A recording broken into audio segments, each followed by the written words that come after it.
Assalamualaikum warahmatullahi wabarakatuh.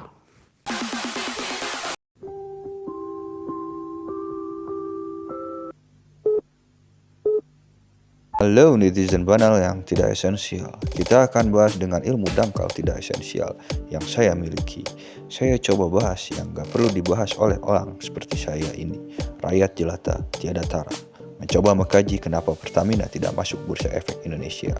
Saya bahas ini karena kemarin bensin naik, padahal APBN bisa nambah kalau diipoin. Mungkin barangkali daripada naikin BBM. Padahal kenapa nggak dicoba buat IPO? Tapi buat anak jangan coba-coba, habis anak sih.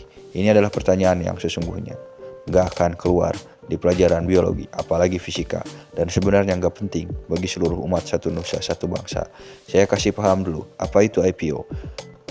Initial Public Offering, atau adalah penawaran saham perdana pada masyarakat luas yang diselenggarakan oleh sebuah perusahaan yang umumnya dilakukan oleh perusahaan besar di Indonesia, tak terkecuali perusahaan badan usaha milik negara atau lebih dikenal BUMN. Hingga Agustus 2021, masih sedikit sekali BUMN yang melakukan penawaran umum perdana saham. Padahal IPO merupakan salah satu langkah strategis yang dapat dilakukan BUMN untuk mendapatkan tambahan modal dari luar APBN. Tapi mengapa ini tidak dilakukan? Ini pertanyaan yang besar. Sebesar TSM, sejumlah BUMN berskala besar yang belum melepas sahamnya kepada publik merupakan BUMN yang menyetorkan pendapatan cukup besar kepada negara. Berikut ini adalah BUMN raksasa yang belum IPO. Salah satunya adalah Pertamina. Sebenarnya ada yang lain, salah duanya PLN. Tapi saya mau bahasnya Pertamina aja, yang merupakan akronim dari perusahaan pertambangan minyak dan gas bumi negara, adalah perusahaan BUMN yang bertugas mengelola penambangan minyak dan gas bumi di Indonesia. Berdasarkan sumber data dari kompas.com, sampai pertengahan 2020, aset Pertamina mencapai 70 miliar US dollar, lebih dari 19 triliun. Di masa lalu, Pertamina pernah digosipkan akan melakukan IPO, tapi bohong. Namun September 2021, Pertamina memilih untuk menjual sebagian saham anak perusahaan melalui Bursa Efek Indonesia. Malah anak usaha Pertamina yang IPO, salah satunya Elsa inisialnya. Kok malah anak perusahaan yang di-IPO-in? Kan jadi pertanyaan yang barangkali ada yang bisa jawab anak teknik sastra atom.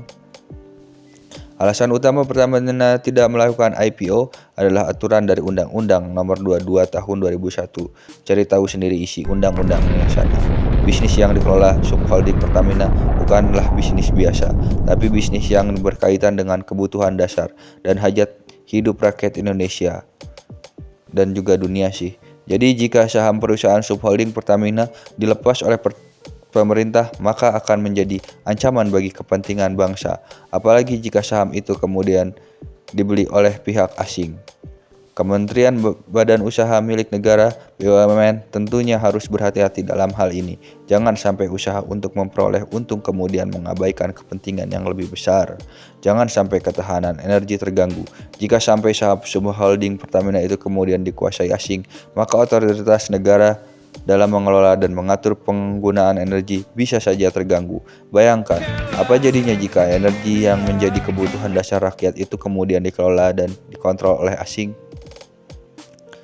Pengalaman BUMN telekomunikasi yang sudah terlanjur dijual ke asing saja sampai sekarang rencana pembelian kembali belum terlaksana. Bangsa ini akan lemah jika dan bisa didikte oleh asing. Bila hal ini tuh terus dilakukan, sebaiknya rencana penjualan saham subholding Pertamina dikaji kembali. Mungkin takut dikuasai elit global, atau sebenarnya pemerintah Wakanda tidak ingin transparan biaya yang ada di dalam perusahaan ini karena masyarakat mungkin bakal tahu minimal laba dan rugi sama dividennya, atau usaha pemerintah dalam Pertamina ini bakal ketahuan. Tapi bagi para pemain aja sih, saya mah rakyat jelata tiada tara, mana tahu itu semua. Coba saja IPO kemarin BBM naik, kemungkinan besar nih saham naik.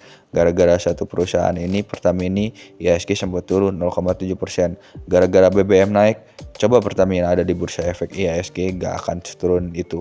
Mungkin kali ya, tapi secara pragmatis, paradoks bisa jadi, bisa tidak. Kalau menurut sudut pandang saya Sebagai rakyat jelata tiada tara yang ngantri Petrolhead sampai ke jalan raya, ini ulah elit global. Bukan, ini orangnya. Tapi ini oposisi biner. Udahlah, sekian kanjut domba pembahasannya.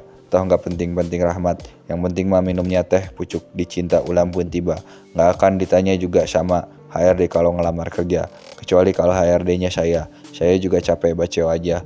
Nggak ada yang lalajo juga. Jangan subrek, jangan like, tolong hujat video saya ini. Sekali lagi sekian kanjut domba. Makasih.